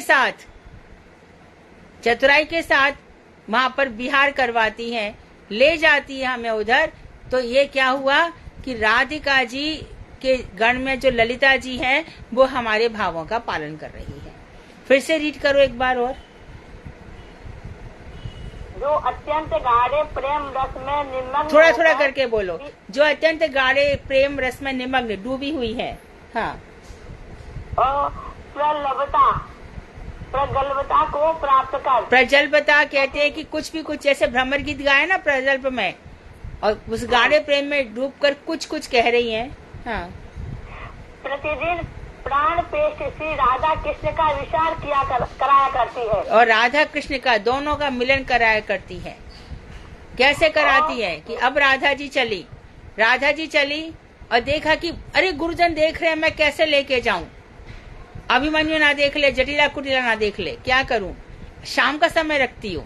इस समय ना तो बहुत अंधकार है, क्योंकि किशोरी जी इतनी गोरी है कि दिख जाएगा सबको कि ये निकल पड़ी है, और यदि मैं दिन में ले जाती हूँ सब देख ही लेंगे। तो ऐसे समय में ले जाती हूँ धुंधल का हो, डिम लाइट हो, तो डिम लाइट में मैं इनको लेके जाती हूँ, और साड़ी भी ऐसी पहना देती हूँ काली सी की। तो अब किशोरी जी को ले जाती हूँ। किशोरी जी को लेकर गए, वहां पर अभिसार होगा। अभिसार मतलब भगवान श्री कृष्ण से मिलन होगा, परंतु मिलन नहीं हो रहा है। और फिर किशोरी जी फूट फूट के रो रही हैं। चढ़ता चंद्र गगन में लख कर हरि आगम में बाधा, बिलख बिलख परिताप मैयति रो उठती है राधा। बीत रहा संकेत समय पर बेन कुंज में आए, विफल रूप नव यौवन मेरा जो न उन्हें ये भाए। इस तरह से वो फूट फूट के रोती है। मेरी ये पायल बज उठती, रह रह कर रुंझुन रही, प्रथम मिलन की बेला आई, चढ़ बीड़ा के संदन री। हर बार मिलती है और हर बार उनको लगता है कि मैं प्रथम बार मिल रही हूँ। बीड़ा लज्जा के रथ पर सवार होकर के किशोरी जी मिलने चाहती है। तो इस तरह से जो पाले दासी है उसके अंदर ये भावों का अभिसार होता है। हाँ, आगे बोलो। यहाँ वैदग्ध द्वारा अपनी चतुराई के द्वारा उनका मिलन कराया जाता है। श्री राधिका को रस के साथ मान की शिक्षा प्रदान करती है। कैसे सड़ती है? बिल्कुल, ललिता जी कहती है बिल्कुल मिलना मत, इस धूर्त से मिलना मत। हमने कई बार कहानियां बताई हैं किस तरह से किशोरी जी इतनी डरती है ललिता जी से, कभी चिल्लाएंगी, डांटेंगी तो किसी न किसी प्रकार से कृष्ण भी कहते हैं कि वहां पर ललिता है। ललिता जी से उनकी भी बड़ी घबराहट होती है। तो जैसे तैसे वो बाहर निकलती हैं, फिर वो मिलती हैं। मानो राधा जी निकल रही हैं और वहां पर आज्ञा हो गई है कि यहाँ पर कोई काले रंग की वस्तु दिखनी नहीं चाहिए। तो सबके बाल भी ढक दिए गए कपड़े से, सबकी आईब्रो भी यहाँ पर सब ढक दी गई है, काले रंग की कोई चीज नहीं दिखनी चाहिए। तो उसी समय भगवान श्याम सुंदर जाते हैं, किशोर जी निकल रही हैं। उस समय वो ब्रज में ऐसा ही था ना, ब्रज में क्या है, वृक्षों के, आज वो भांडीर वन में है, आज वो ताल वन में है, आज वो मधुर वन में, आज वो भंद्र वन में। कैसे वो वृक्षों की शाखाओं से पहुंच जाते थे भगवान, वृक्षों की शाखाओं से पूरे 84 कोस में घूम लेते थे। तो जैसी किशोर जी निकली वो वृक्ष से एकदम कूद जाते थे और कूदते ऐसी जगह कूदते जहाँ पर पौंड बने छोटे छोटे, और किशोरी जी के मुंह पर पानी आ गया एकदम आग, तो मैं पहुंच दूं क्या। तो इस तरह से किशोरी जी के साथ उनका मिलन होता है। ऐसी बहुत छोटी छोटी कहानियां हैं। हाँ, वे ललिता मुझे अपने घर में स्वीकार करें, हाँ, अर्थात मुझे अपनी पालदासी के रूप में ग्रहण करें, मुझे पालदासी बनाए, मुझे ग्रहण करें। जो तांबुल प्रदान करना, पैर दबाना, जल देना, अभिषेक कराना आदि कार्यों द्वारा प्रेम पूर्वक श्रीमती राधिका को नित्य संतुष्ट करती है। हरे कृष्णा। Thank you. हो गए दीदी, थैंक यू। तो इस तरह से आज हम इस कथा को यहाँ विराम देंगे, समय हो चुका है और कल आगे चलेंगे। बहुत सुंदर प्रसंग हमने पढ़ा। भक्ति विनोद ठाकुर के चरणों में बार बार प्रणाम, गुरुदेव के चरणों में कि हमें इस यहाँ तक ले आए। पता नहीं कितने जन्म और लग जाएंगे या इसी जन्म में गुरु कृपा करेंगे। हम रोज ऐसी प्रार्थना भगवान से करेंगे, राधा जी से करेंगे। वांक्षकल्पतरुवश्य कृपा सिंधु वेवचा पतितानां पावनेभ्यो वैष्णवेभ्यो नमो नमः। दीदी आपके चरणों में बार-बार प्रणाम की हमें ये सुनने को मिला। ये तो भक्ति विनोद ठाकुर तो बताया सब हमने थोड़ा। दीदी इतने गौर तो कभी हमने सुना ही नहीं। हाँ, इतना विस्तार से ना, हाँ विस्तार से पढ़ना पढ़ाना मुश्किल है। ये तो आज आनंद आ गया हमें। ये विस्तार से थोड़ा मुश्किल है। दीदी जरा ये क्लियर करेंगे, प्रत्येक जीव ही कृष्ण की तटस्था शक्ति है। हाँ, हर जीव ही भगवान की तटस्था शक्ति से निकला है, तो भी उसका अधिकार है कि वो मंजिल भाव प्राप्त कर सकता है। हर जीव भगवान की तटस्था शक्ति, जैसे वो तटस्था शक्ति पर खड़ा था, उसने चाहा तो वो इस चित जगत में आ गया, अचित जगत। हाँ हाँ जी। और अगर वो अच्छे की वो प्राकृतिक जगत में जाना चाहता तो वहाँ भी जा सकता था। हाँ हाँ, चित जगत और अचित जगत, जड़ जगत, चित जगत। दीदी वैष्णव लोग, दीदी प्रणाम। हाँ, दीदी वैष्णव लोग मुक्ति क्यों नहीं मांगते? मुक्ति का क्या करेंगे? मुक्ति में कृष्ण थोड़ी दिखाई देते हैं। अच्छा। मुक्त हो गए तो सेवा खत्म, कुछ भी नहीं मिलता वहाँ पे, अलग थलग पड़े रहो। इसलिए मुक्ति नहीं चाहिए। दिए मानव न घृणंती, भगवान देना चाहते तो भी नहीं लेते कि आप ही रखो अपने पास, हमें नहीं चाहिए। हाँ। हमें आपकी सेवा चाहिए। मेरे दिनों में बहुत दिनों से खटक रहा था, मैंने कहा दीदी से पूछ। क्या है? बहुत दिनों से खटक रहा था ये। अच्छा, मन में। हाँ हाँ,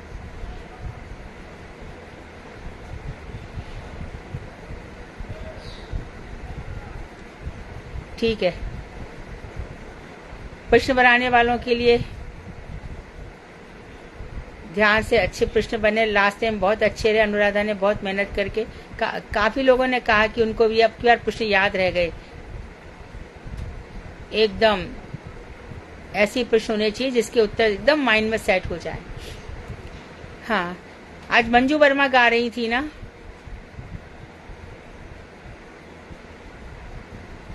मंजू आप हैं यहाँ पर? वो नहीं है तो कोई और गाए कीर्तन। दीदी मैं गाऊं? कौन है? दीदी विनीता, कल भी गाया था। हाँ, विनीता का कल रह गया था। विनीता के अलावा कोई और? क्यों नहीं आगे बढ़ते हो? हाँ सुधा। मुझे भजन तो नहीं गाना, लेकिन मुझे कुछ इम्पोर्टेंट मैसेज सबको बोलना था, तो मैं भी बोल सकती हूँ? बोलो बोलो। अच्छा, सबसे पहली बात तो हरे कृष्णा, प्रणाम आप सबको। और आप सबके लिए ये मैं बोलना चाहती हूँ कि जिस तरह अभी 2 महीने पहले अक्टूबर में दीदी की भागवत कथा हुई थी और हम सब ने उस भागवत कथा का बहुत आनंद लिया था। बड़ा हमको नई नई चीजें, नई नई कथाएं, लीलाएं हमको सुनने को मिली और सबने ये अनुभव किया था कि ये भागवत कथा एक साधारण भागवत कथा ना होके जिसमें से कि सिर्फ नृत्य और कपड़ों पर, वस्त्रों पर ही ज्यादा जोर दिया जाता है, ऐसी कथा ना होके रसमयी कथा थी जो कि नई नई चीजें सबको पता चली हैं। तो हम सबके सौभाग्य से मधु दीदी फिर से अगले साल फरवरी एंड में 24 फरवरी से कथा शुरू करने वाली है नरेला में। रेणु दीदी के आग्रह पर रेणु दीदी इस भागवत कथा को पोस्ट कर रही है और रेणु दीदी भी अभी क्लास में है शायद। रेणु दीदी आपको? हरे कृष्णा दीदी, दंडवत प्रणाम। जी दीदी, मैं भी। और रेणु दीदी ने सबसे ये प्रार्थना करी है कि वो उस भागवत कथा में जरूर आए। टाइम, डेट, एग्जैक्टली टाइम क्या है, लोकेशन क्या है, वो टाइम आने पर ग्रुप में सबको बता दिया जाएगा, डिस्प्ले कर दिया जाएगा वो मैसेज। लेकिन साथ में रेणु दीदी की एक रिक्वेस्ट है और मेरी भी एक रिक्वेस्ट है कि भागवत कथा में थोड़ा बहुत योगदान आप सब करें, अपने अपने जेब के हिसाब से, अपने अपने सामर्थ्य के हिसाब से। और आप सोच लें कि क्या आपको कितना करना है, तो एक आध दिन में जब दीदी की कथा होगी उसके बाद आप मुझे बोल सकते हैं और हम सेम उसी तरह आगे बढ़ेंगे जिस तरह की हमने पिछली बार कथा में किया था। रेणु दीदी का नंबर, अकाउंट नंबर और उनकी डिटेल लेके ग्रुप में शेयर कर देंगे और फिर आगे जिस तरह आप देना चाहेंगे उस तरह उनको दे के मुझे एक जैसे स्क्रीनशॉट आपने भेजा था कि किसने क्या दिया है सेवा, वो आप मुझे कर दीजिएगा। तो आप थोड़ी थोड़ी सब मदद करेंगे तो रेणु दीदी को मदद पहुंचेगी और सबसे बड़ी बात है ये हमारी सेवा है श्रीमद् भागवत जी। सुधा जी। जी दीदी, ये नरेला पड़ेगा जनकपुरी से अपना। हरे कृष्णा प्रणाम दीदी।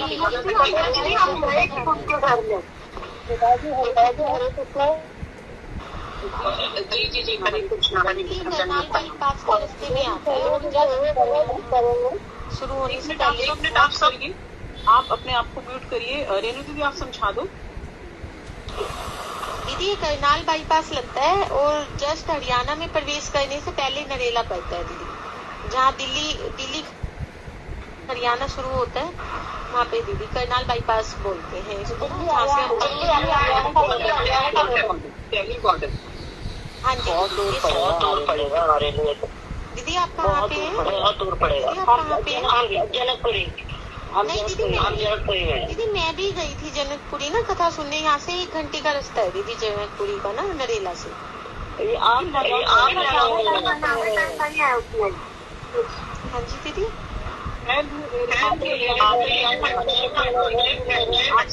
आप सब म्यूट करिए प्लीज, म्यूट करिए।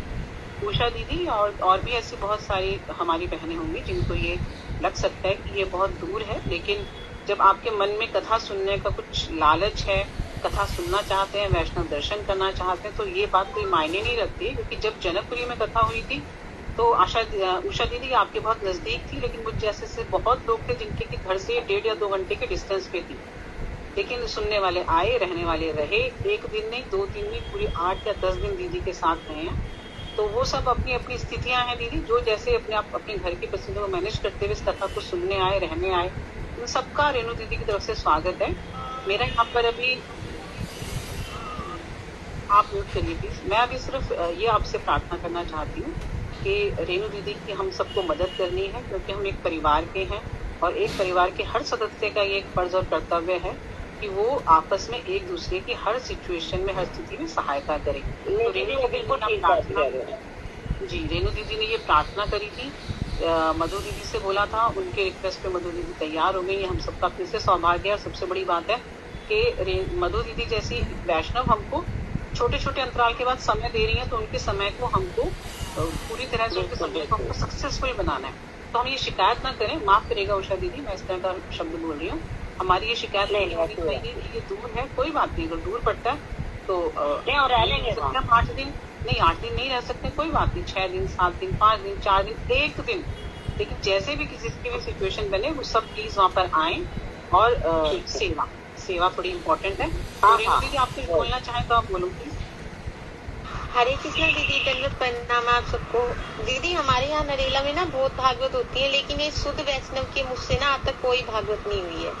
जब मैंने दीदी की भागवत सुनी तो बस मैं यही चाहती थी कि नरेला में भी ना एक शुद्ध वैष्णव के मुझसे भागवत सुनने को मिले दीदी। और मैं चल पड़ी हूँ दीदी, मुझे ये भी नहीं पता था कि आगे क्या है पीछे क्या है, बस एकदम से चल पड़ी हूँ। और कोई नहीं दीदी, चलते हैं और बहुत अच्छे से दीदी, बहुत जोशों से भागवत होगी। आप सब दीदियों से थोड़ा सा सहयोग चाहिए दीदी। और आप सबको दीदी यहाँ पे जरूर पहुँचना है कथा में ना दीदी।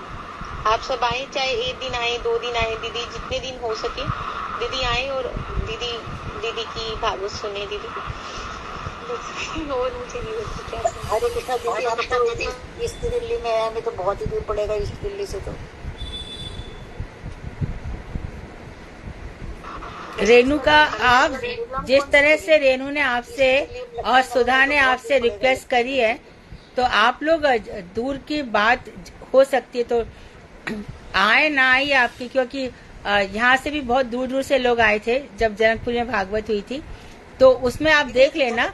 लेकिन जिस तरह से ये आगे बढ़ रहे हैं और सुधा उनको सहयोग कर रहे हैं, तो सुधा के जैसे आप सब लोग सहयोग करिए। अच्छा है, क्योंकि भागवत जैसे आयोजनों में सहयोग करना अच्छी बात है।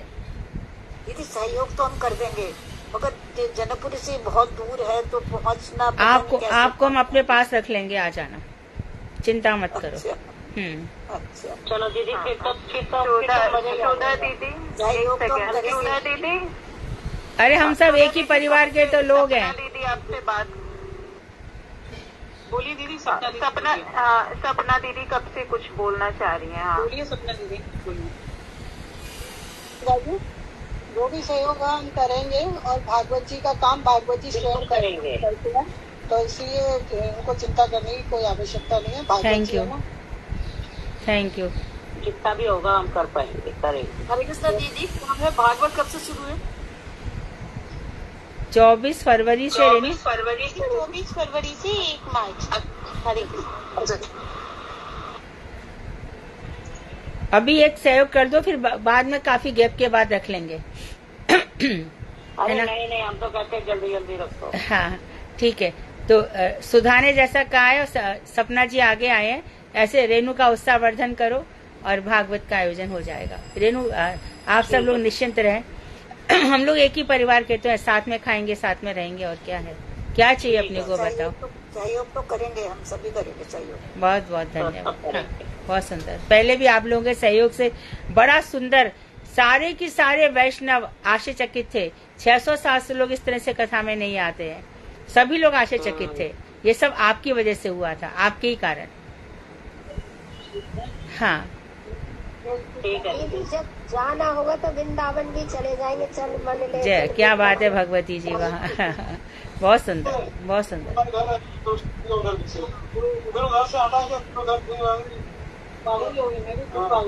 योगेश जी कुछ बोल रहे ना। सत्यवती दीदी का माइक ऑन है। हाँ ठीक है। और पहले अनुराधा जी सबसे पहले आई थी, इस बार सत्यवती जी आई। नहीं दीदी, मैं स्टेज पर चली गई थी, मैं उधर से बोल नहीं सकती थी। हाँ आगे तो अब तुम बोल सकती हूँ, लेकिन सेवा में हूँ।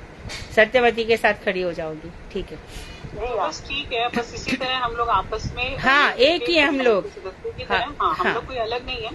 और दीदी कई बार कथा में बोलती है कि कई बार कभी मुट्ठी भर चना और कभी घी भर घड़ा। हाँ वही। कभी हम लोगों को हो सकता है कभी मट्ठी के प्रसाद में टाल दिया जाए, कभी हमारे आगे ठाकुर जी के भोग लगे महाप्रसाद के रूप में 56 व्यंजन भी आपको मिल जाए। तो वो रेणु सबको मिलजुल के करना है। रेणु और सुधा सत्यवती जी इस बात की प्रमाण है। जब गुरुदेव भागवत करने आते थे तो हम लोगों की भी यही स्थिति होती थी, लेकिन कैसे क्या हो जाता है कुछ पता नहीं चलता। तो भागवत का आयोजन भागवती करते, इसलिए बिल्कुल घबराना नहीं है। और तुम्हारे साथ तो इतने सारे लोग हैं, हमारे साथ तो कोई भी नहीं होता था, तुम्हारे साथ तो इतने सारे लोग खड़े हैं, ये तुम्हारे ऊपर आंच भी नहीं आने देंगे, सब आगे आ जाएंगे। ठीक है, तो रेणु दीदी आप निश्चिंत रहो और आगे बढ़ो। ठाकुर जी आपको प्रेरणा दे रहे हैं, ठाकुर जी अपना काम पूरा करवाएंगे। और आप अपना ग्रुप में आप मुझे अपना बैंक अकाउंट डिटेल वगैरह सब दे देना, मैं उसको ग्रुप में डालूंगी। और फिर हम लोगों ने जैसे लास्ट टाइम करी थी कि पेमेंट भारती दीदी को डायरेक्ट और मैसेज मुझे आते थे, उसी तरह हम अलग से आपको पेमेंट भेजेंगे। और उसमें फिर क्या होगा कि मैसेज मेरे पास ब्लिंक करेंगे। और शुरुआत मैं करती हूँ 15,000 अपनी तरफ से, जिसमें कि मेरी माँ, मेरी बहन और मैं, हम तीनों ये मिलकर एक सेवा देंगे रेणु दीदी के लिए। और इसके आगे भी जो करेगा वो हमको बताते रहे, मतलब इंडिविजुअली अलग से रेणु दीदी को भेजेंगे और मैसेज मुझे करेंगे, मुझे पता चले कि सेवा आ रही है और किस तरह से कौन आगे बढ़ रहा है। तो फिर अच्छा ही हम सब एक दूसरे का उत्साहवर्धन करेंगे। तो रेणु दीदी आप मुझे अपना कल परसों तक जब भी आपको लगता है आप मुझे अपना अकाउंट डिटेल शेयर करना। बहुत सुंदर सुंदर। आप सबका ना दीदी बहुत बहुत धन्यवाद। और दीदी आप सबका स्वागत है यहाँ पे, बहुत अच्छे से हम लोग, आप लोग आइए, रुकिए यहाँ पे दीदी। और आप देखिएगा दीदी बहुत अच्छे से होगी ये भागवत ना। अनुराधा जी कुछ कह रहे हैं। हाँ, 11,000। वाह क्या बात है। लो रेणु, दीदी आपने 11, पहले भी इन्होंने 11,000 दिया ठीक था। है अनुराधा दीदी, हाँ जी ठीक है, बहुत बहुत धन्यवाद अनुराधा दीदी। आप लोग भी बाकी बोलिए। धन्यवाद सुधा दीदी आपका और अनुराधा दीदी का ना बहुत बहुत धन्यवाद दीदी। नहीं, हमारा नाम धन्यवाद नहीं है। मधु दीदी आज इस लाइन में हमको लेके आई, सबसे बड़ा धन्यवाद तो उन्हीं का है, उन्हीं की वजह से ही हम सब कुछ है बस। अभी आपको अनुराधा जी सब वैष्णवों में फेमस हो गई है, सारे टाइम उनको खिलाती पिलाती रहती, पूरी ब्रज परिक्रमा में सब जान के अनुराधा कौन है। बहुत सेवा करती हैं, बहुत सुंदर। ठीक है, तो सब बात 5,000 मेरे भी कर लेना, मगर अगर कहीं से और कंट्रीब्यूट हुआ तो मैं और कर सकती हूँ, मगर मेरे अपनी तरफ से 5,000 में। कौन बोल रहा है ये? ज्योति गुप्ता। ज्योति जी, हाँ ज्योति जी को तो वही रख लेना अपने पास ही। कहीं से और कंट्रीब्यूट हुआ तो एक अलग बात है। ज्योति दीदी आपका बहुत बहुत धन्यवाद। नहीं धन्यवाद तो भागवत जी के लिए कर रहे हैं, उसके लिए कर रहे हैं। मैं बताऊं, मुझे बहुत डर लग रहा था, मैं चल पड़ी थी, मुझे कुछ भी आगे पीछे नहीं दिख रहा था, बस ये था कि नरेला में ना एक शुद्ध वैष्णव के मुझसे दीदी भागवत होनी है। तुम्हारी भावना अच्छी है, तुम सब लोग। कामनी दीदी कहाँ है? कामनी भाभी किधर है? आज है नहीं क्लास में, ठीक है कोई बात नहीं। विनीता, हाँ तुम अच्छा भजन गाओ, एकदम बढ़िया, सबका उत्साहवर्धन हो। ठीक है रेणु, सब तुम्हारे साथ खड़े हैं। ज्योति जी आगे आ गए। हाँ जी दीदी, आपका बहुत बहुत धन्यवाद दीदी। ज्योति जी कोशिश करना, ज्योति जी वहीं पर रहे नारेला में। जी दीदी, जी दीदी यहाँ पे मैं अच्छे से सारे इंतजाम करके रखूंगी दीदी। हरे कृष्ण जी, धन्यवाद दीदी। विनीता फटाफट का, बहुत समय हो गया।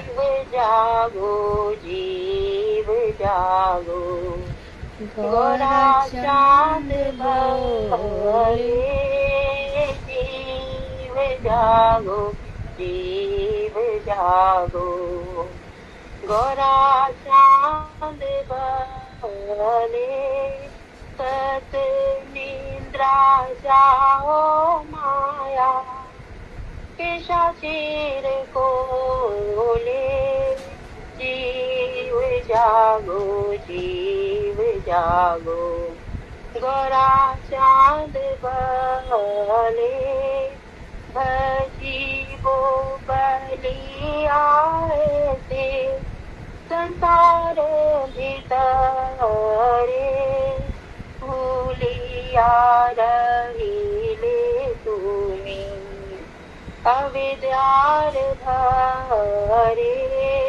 भूलिया रहिले तुम्हें अवे जार भरे जीव जागो जीव जागो गोरा चांद बने तुम्हारे लईते आमी हैनु अवतार तुम्हारे लईते आमी लईनो अवतार आमी बिना बंधो आर के आछे तोमार जीव जागो जीव जागो गोरा चांद बले